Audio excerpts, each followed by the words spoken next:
ça me fait très plaisir d'être là et déjà de travailler avec les pasteurs, votre pasteur Cyril. Merci beaucoup d'avoir accepté cet échange. C'est un privilège pour moi d'être avec vous.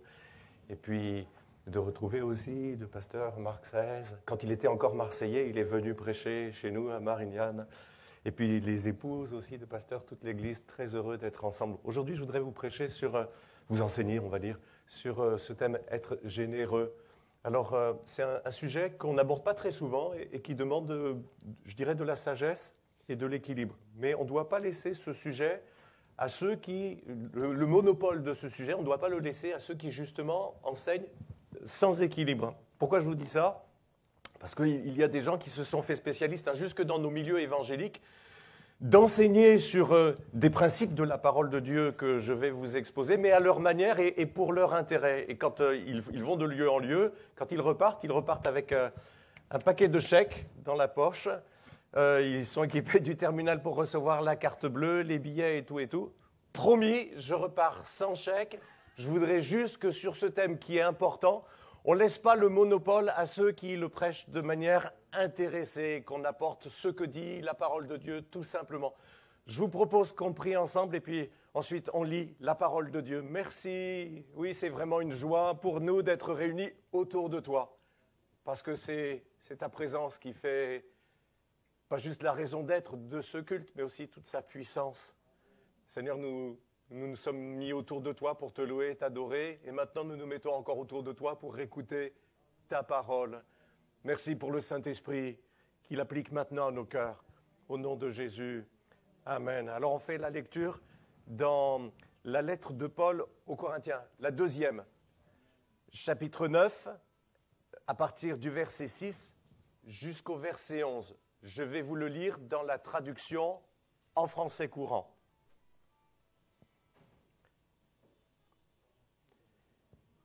Rappelez-vous ceci, celui qui sème peu récoltera peu. Celui qui sème beaucoup récoltera beaucoup. Il faut donc que chacun donne comme il l'a décidé, non pas à regret ou par obligation, car Dieu aime celui qui donne avec joie. Et Dieu a le pouvoir de vous combler de toutes sortes de biens afin que vous ayez toujours tout le nécessaire et, en plus, de quoi contribuer à toutes les œuvres bonnes. Comme l'Écriture le déclare, il donne largement aux pauvres, sa générosité dure pour toujours. Dieu qui fournit la semence au semeur et le pain qui le nourrit vous fournira toute la semence dont vous avez besoin et la fera croître pour que votre générosité produise beaucoup de fruits. Il vous rendra suffisamment riche en tout temps pour que vous puissiez sans cesse vous montrer généreux. Ainsi, beaucoup remercieront Dieu pour les dons que nous leur transmettrons de votre part.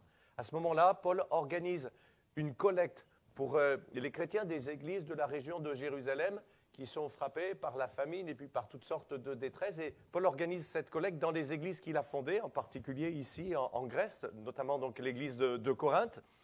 Et il encadre cet enseignement, cet encouragement qu'il donne à donner généreusement par 2 allusions à la semaille et à la moisson. Donc écoutez bien. Celui qui sème peu récoltera peu. Celui qui sème beaucoup récoltera beaucoup. Il faut donc que chacun donne comme il l'a décidé, non pas à regret ou par obligation. Et puis ensuite, à nouveau, il revient à cette image des semailles. Dieu qui fournit la semence au semeur et le pain qui le nourrit, vous fournira toute la semence dont vous avez besoin. Et la question à laquelle je voudrais répondre tout simplement ce matin, c'est pourquoi est-ce que Paul fait ce rapprochement entre le fait de semer et la générosité. Il ne le fait pas juste dans ce passage, mais dans d'autres encore. Par exemple, dans Galates chapitre 6, mais je vais le lire tout à l'heure avec vous. Donc, dans l'image biblique des semailles, ce matin, nous allons découvrir ensemble les principes de Dieu au sujet de la générosité. Vous allez voir, c'est passionnant. D'abord, le fait même de semer est le propre d'un esprit intelligent. Les animaux ne sèment pas. En tout cas, ils ne le font pas consciemment. Il y a des animaux qui véhiculent des graines, ils les dispersent avec eux, mais ils ne le font pas d'une manière volontaire, ils ne le font pas d'une manière consciente. C'est à leur insu, c'est sans s'en rendre compte. Les animaux broutent, les animaux chassent, certains animaux cueillent, d'autres ramassent encore, mais ils ne sèment pas de manière consciente et volontaire. Le chien, c'est vrai, enterre son os. Mais ce n'est pas pour en retrouver d'autres ensuite, c'est pour le retrouver, celui-là, et autant que possible dans le même état qu'il l'a laissé. C'est déjà pas mal, mais ils ne s'aiment pas. Pourquoi, mes amis? Parce que les animaux ne voient pas l'intérêt de semer, tout simplement. Pour semer, il faut un être plus intelligent que ça. Un être qui est capable d'observer les lois de la nature, de regarder comment ça se passe, de le comprendre, de l'analyser, et ensuite de se projeter lui-même dans l'avenir. Et cet être-là, c'est l'être humain. Notre instinct nous dit qu'il n'y a rien de mieux à faire que de manger tout de suite ce qu'on a, ou peut-être, comme les animaux, d'amasser. C'est vrai, les animaux sont capables d'amasser. On connaît l'histoire de l'écureuil qui, en automne, ramasse les glands, les noisettes, pour se faire sa provision pour l'hiver. Mais l'homme sème parce que sa capacité de réflexion supérieure, son intelligence supérieure, l'ont amené à voir les avantages. Il se projette dans l'avenir, pas juste demain, pas juste dans 3 semaines, comme le chien, mais des mois plus tard. Ça vaut la peine du travail de semer, ça vaut aussi la peine même du sacrifice qu'il y aura à laisser temporairement la semence, parce que la semence n'est pas perdue. Ce n'est pas instinctif de semer, parce que déjà c'est une perte immédiate. C'est un acte qui va à l'encontre de notre instinct naturel qui est de prendre tout de suite, peut-être d'amasser. Mais pourquoi est-ce que tu mets ton grain dans la terre? Pourquoi tu mets ton grain dans la terre? C'est du gâchis. Semer est un acte qui semble fou à une intelligence primaire. Semer, en réalité, c'est le propre d'un esprit visionnaire qui dépasse les instincts de base. Non, c'est pas fou, je vais t'expliquer. C'est pas juste du grain. C'est aussi de la semence. Ah, d'accord. Il y a un calcul, il y a une projection dans l'avenir, dans le fait de semer. Le fait de semer repose sur l'espérance d'un rendement favorable. C'est que la semence est multipliée. Alors j'ai lu qu'au Moyen-Âge, pour un grain semé, on en récoltait 4. Ça fait 3 de gagné, c'est déjà pas mal. Aujourd'hui, avec les progrès de l'agriculture, le rapport multiplicateur est d'environ 66 pour 1. Waouh! L'acte de semer est donc un acte d'espérance. Le cultivateur ou le jardinier, il y en a des jardinières et des jardiniers, confie en quelque sorte sa semence à la terre pour qu'elle lui prépare une récolte. C'est un investissement. Vous vous privez de quelque chose que vous pourriez utiliser tout de suite pour le multiplier dans l'avenir. Donc ce n'est pas un hasard si la parole de Dieu a pris le fait de semer comme une image de ce qui m'intéresse ce matin, la générosité. Parce que ce qui est vrai au niveau matériel, ces lois que Dieu a instituées de la nature, est aussi vrai dans le domaine spirituel. En fait, c'est la même loi qui vient du même Dieu. La personne qui n'a pas d'amour pour Dieu ou pour les autres ne voit que des inconvénients, en fait, de donner. Attends, mais si je lui donne, je ne l'aurai plus pour moi. À la limite, elle donne à ses proches ou à ceux dont elle espère recevoir en retour. Mais c'est intéressé, c'est un donné pour un rendu. Mais à part ça, pourquoi est-ce qu'on se priverait pour l'autre? Celui qui n'a pas d'amour ne voit aucun intérêt à le faire, que des inconvénients. Mais quand vous aimez, déjà vous commencez à penser différemment. Vous donnez à celui qui souffre, même si vous ne le connaissez pas, vous savez, même si vous ne l'avez jamais vu, parce que vous vous identifiez à lui. Vous entendez ce dont il est frappé, ça touche votre cœur. Et l'idée de lui faire du bien, l'idée que vous pouvez contribuer à son soulagement, à l'amélioration de sa situation, à son bonheur, rien que cette idée-là, ça vous rend heureux. C'est la compassion désintéressée qui est portée aux autres, qui vous pousse à donner. C'est la même chose avec le don que nous faisons aussi pour Dieu. Comme vous avez du plaisir à donner à ceux que vous aimez, ou même à l'inconnu que vous ne connaissez pas, parce que ça vous fait plaisir de rendre quelqu'un heureux, de la même manière, vous aimez donner à Dieu. Et la Bible dit, Dieu aime celui qui donne avec joie. Et puis, au-delà de ça, il y a aussi un esprit visionnaire. C'est celui d'un cœur généreux parce qu'il a compris comment Dieu fait. ces principes. Les principes de Dieu, ils sont très simples, à la portée d'un enfant au milieu de nous. C'est la loi des semailles et des moissons. On récolte en rapport avec ce qu'on a semé.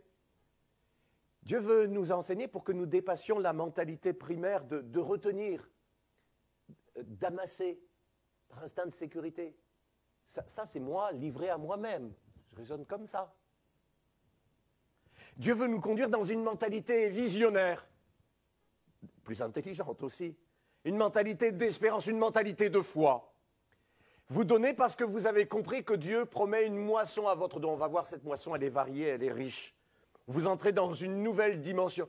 Vous devenez un canal dans la grande bénédiction de Dieu. Vous avez compris que Dieu aime les hommes et que Dieu veut les bénir. Vous avez compris que Dieu bénit ceux qui bénissent les autres. Et vous entrez dans ce canal, vous bénissez les autres et vous faites partie de ce circuit de la générosité divine. Proverbe chapitre 11, verset 24. Certains donnent largement et accroissent leur fortune. D'autres épargnent plus qu'il n'est nécessaire et ils s'appauvrissent. Non, ce n'est pas celle-là, je vous ferai signe. Verset 25. Une personne généreuse sera comblée de biens en retour. Voilà, c'est bon. Celui qui donne à boire sera désaltéré. La personne primaire a une mentalité de rétention. Alors, vous savez, hein, on dit ça à propos de tel peuple, des Écossais, des Juifs, ou alors même des régions, les Normands, les Auvergnats, mais je crois que c'est un petit peu partout pareil. C'est l'homme livré à lui-même.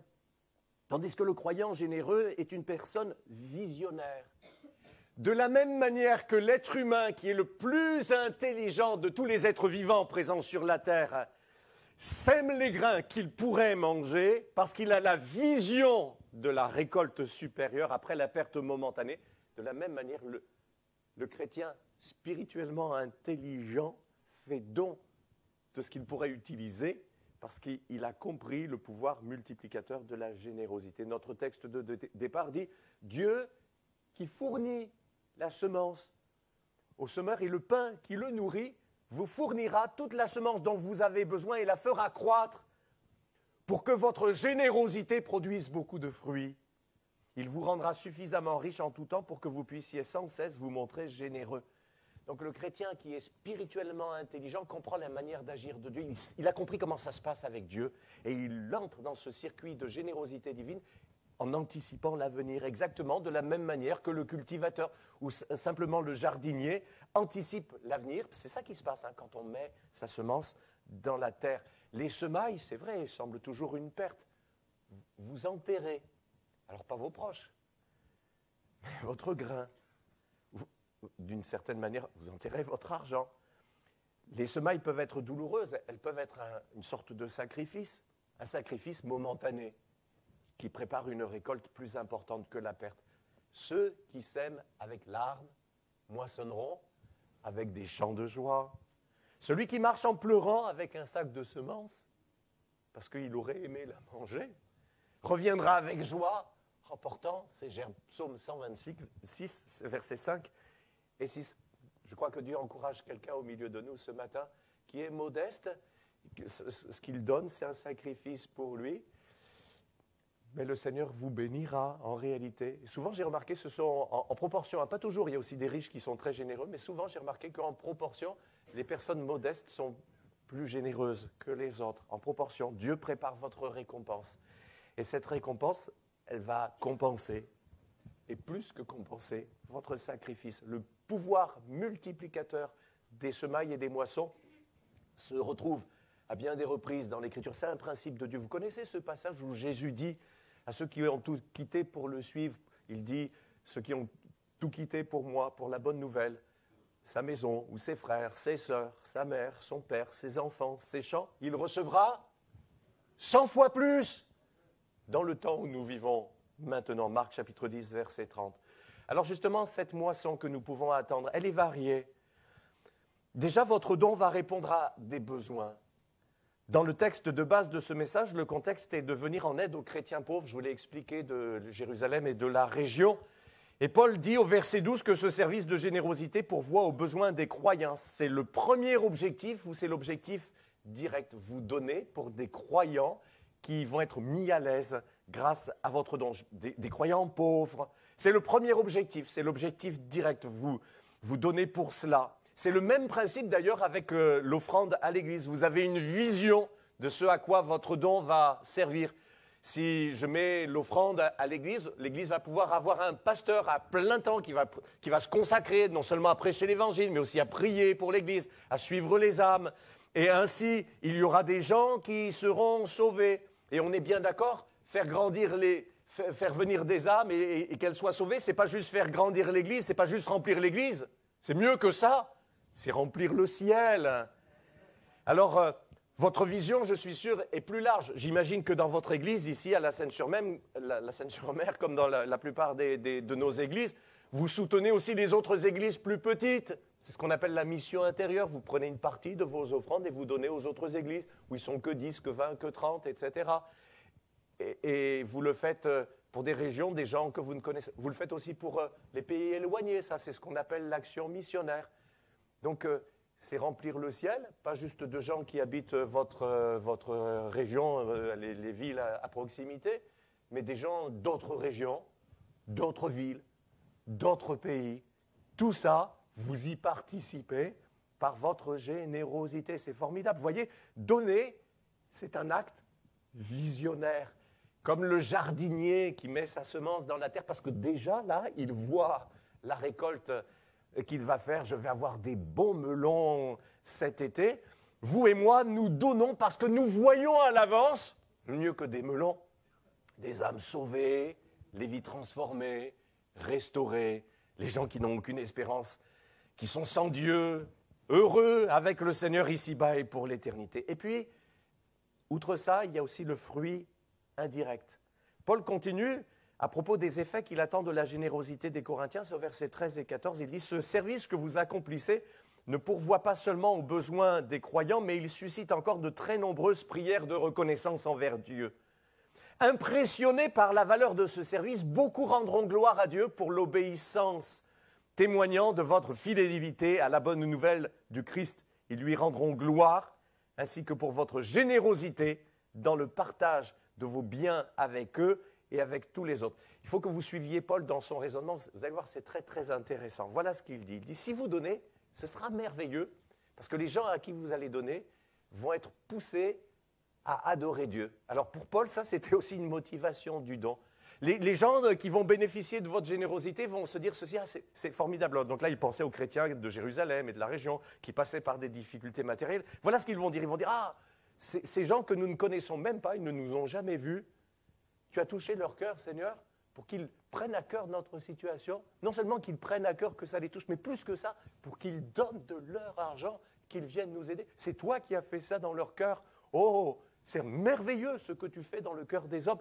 Seigneur, nous t'adorons, nous t'adorons.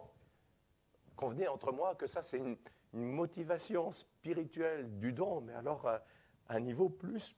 Je donne parce qu'à travers mon don, les hommes et les femmes qui en seront bénéficiaires vont t'adorer, ça va élever ton nom. C'est beau ça, c'est désintéressé, n'est-ce pas? Verset 15. Ils prieront pour vous en vous manifestant leur affection. C'est-à-dire que si vous donnez pour des personnes qui passent dans la difficulté ailleurs, par exemple, ou ici, quand ces personnes vont recevoir ça, ils s'en sont touchés, comme je viens de vous l'expliquer, et ils vont prier pour vous. Seigneur, bénis les gens qui ont mis cet argent pour que nous puissions être secourus à ce moment. Écoutez, mes amis, la bénédiction que vous aurez parce que les gens vont prier pour vous, c'est toujours bon à prendre. Ah oui.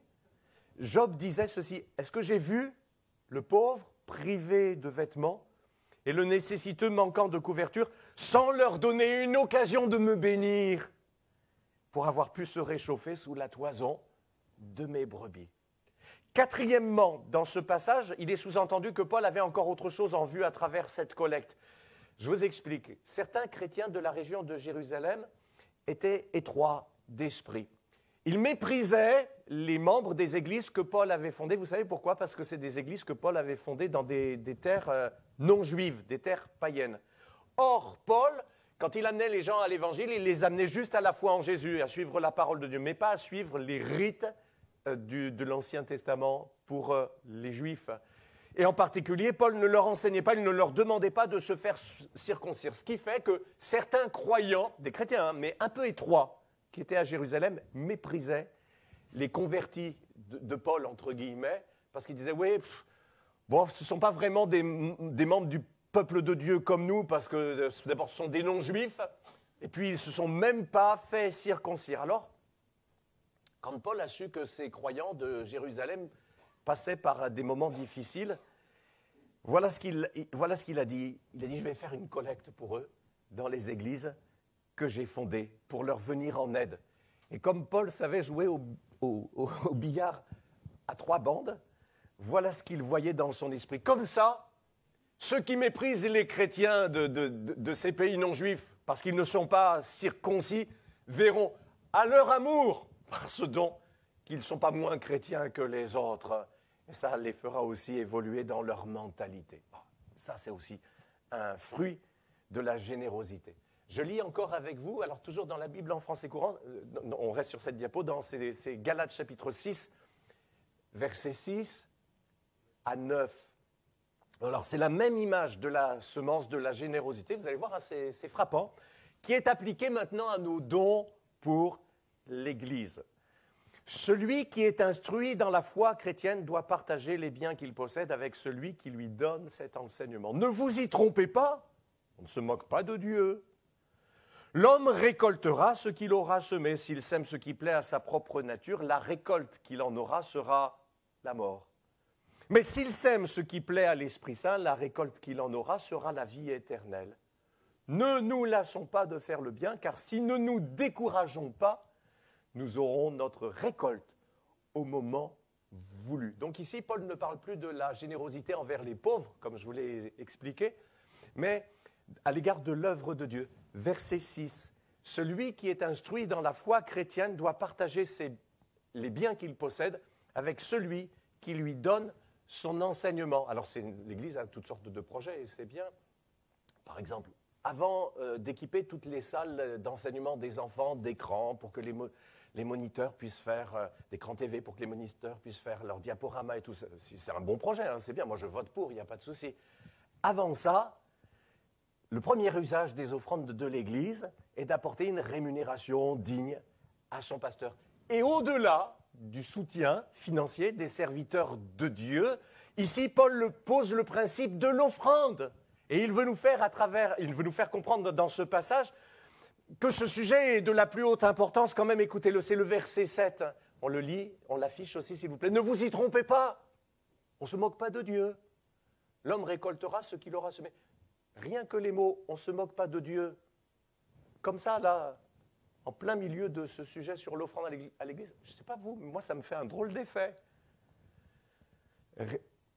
Paul nous dit ici que notre gestion financière est une forme de semaille morale et spirituelle.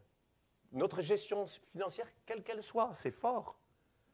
Verset 8, s'il sème, non, je vous ferai signe, ma sœur, s'il sème ce qui plaît à sa propre nature, ou alors s'il sème ce qui plaît à l'Esprit Saint.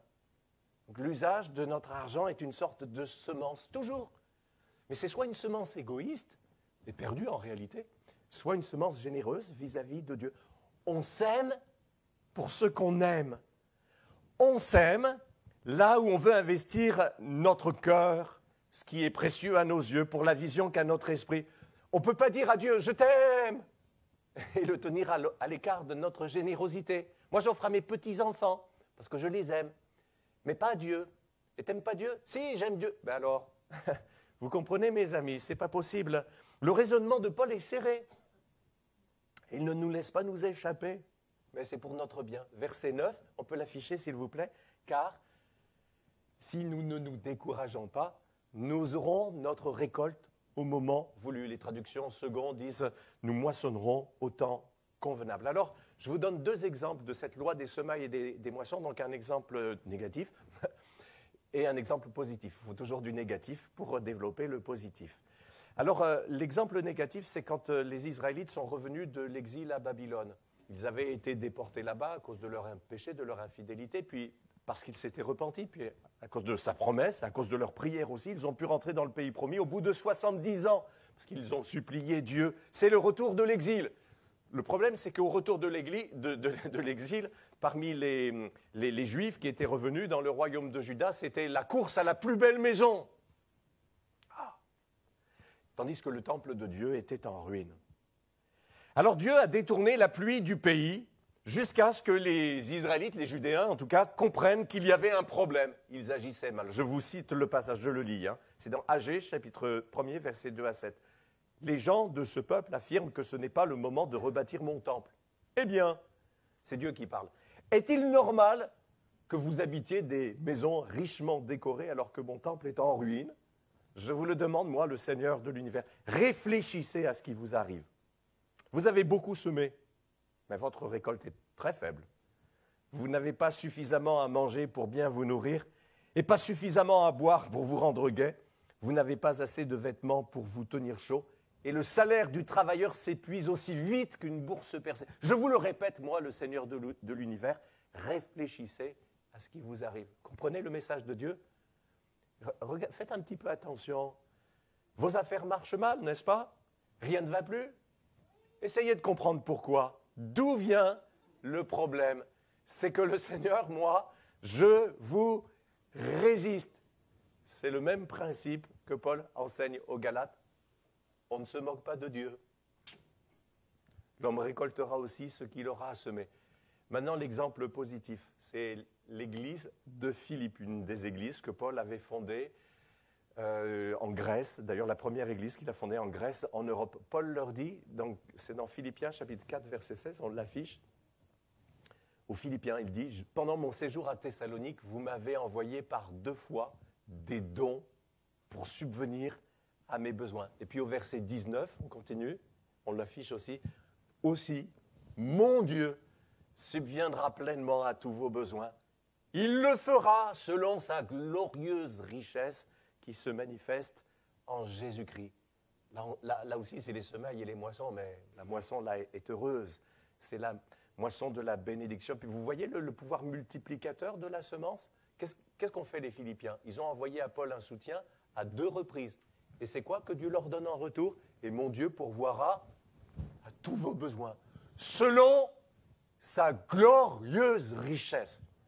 Ça doit être quelque chose. Ça devait être quelque chose. La glorieuse richesse de Dieu.